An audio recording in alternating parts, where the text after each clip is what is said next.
How's it going, folks? I hope we're all keeping safe and well.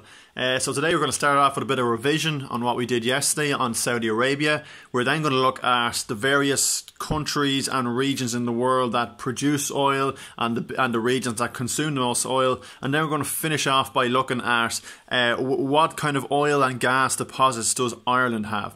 Okay, so first of all, we're going to just do a quick recap on Saudi Arabia. So Saudi Arabia was our country in the Middle East that is a huge oil producer. So the biggest oil producer in the world. And as a result, Saudi Arabia is extremely rich and wealthy. Okay, so Saudi Arabia, it's located in the Middle East. So if you look at the countries surrounding it, we've got Iran, Iraq, Jordan, Yemen, Oman.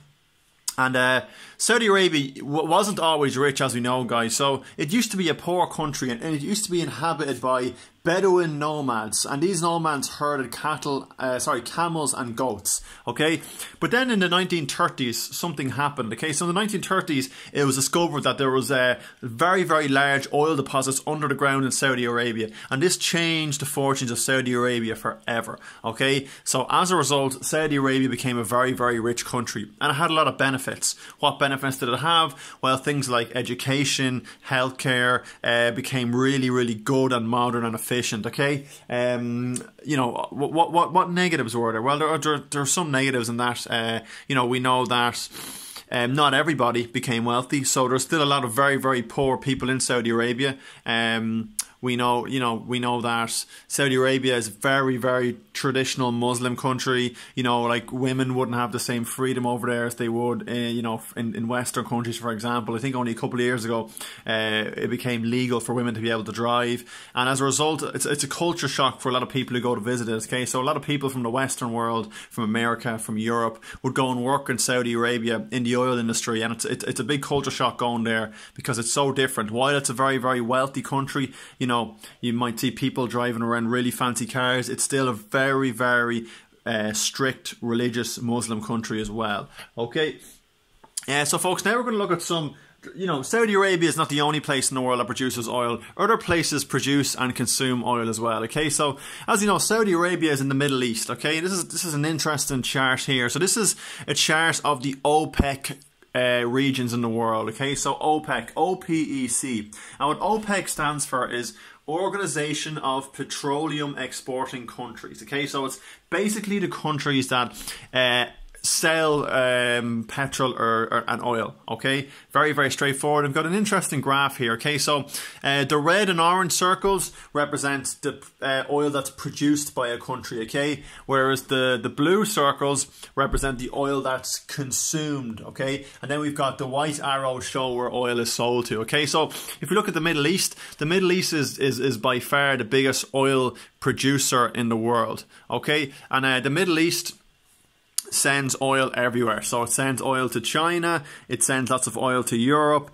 it sends lots of oil to America, and it sends lots of oil to the Pacific. Okay, and they actually don't consume that much oil. Okay, so even though they produce lots of oil, most of the oil they produce they sell. They don't, like the 28.4 is the amount they produce, and the 8.4 is what they consume or use. So it just shows that the Middle East like to sell their oil around the world. Okay, and it's very obvious here. Some goes to Europe, Canada, America, China, Russia, etc. Okay, America on the other hand, so America and Canada, they produce quite a lot of oil, okay, but they consume an awful lot. They consume loads of oil, okay, and that's no surprise, guys. We know that America's got lots of cars, lots of big factories, so they consume a lot of oil, okay, and that's America and Canada, by the way. All right. Other places that actually use up a lot of oil are, for example, Russia. So Russia uses up quite a bit of oil. The Asian countries here in the Pacific Ocean, they use a lot of oil. They use the same amount of oil as America, so 21.3, 21.3 up here as well for the US and Canada. Okay, so guys, it's just an interesting chart there on the consumption and production of oil throughout the world. Okay, now moving on. So Ireland. Does Ireland have oil and gas? Absolutely. Now, Ireland's only got a very small amount of oil and doesn't really have enough. It's not like the amount of oil Ireland has is not worth digging to get down to. Okay, so Ireland has oil here in the Waterford oil field. Okay, it's a small oil deposit. It's too expensive to drill. And what that means, guys, is it wouldn't be worth Ireland's while drilling underground to get that oil because there's not enough there to make a profit off it. Okay, now Ireland does have a lot of natural gas. So, for example, the Kinsale Head gas field off the coast of County Cork, and the Corrib gas field off the coast of County Mayo. Okay, so the Kinsale Head gas field was discovered in 1971. Again, this gets piped to the mainland. So you can see the pipe running from the gas field to the mainland in Cork, and it's sold. It's sold to Bord Gáis Energy. Okay, so I'm sure we've all heard of them.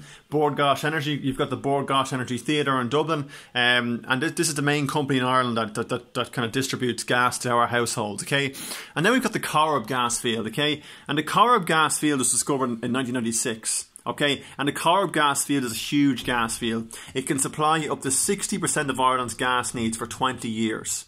Okay, and as a result, they built a big, massive pipeline coming from the Corrib gas field in here to the mainland. Okay, now the locals in this area have a big problem with this. Okay, so the locals, local protest group called Shell to Sea opposed the pipeline, and they opposed the pipeline for a number of reasons. First of all, they felt the gas pipeline was very dangerous.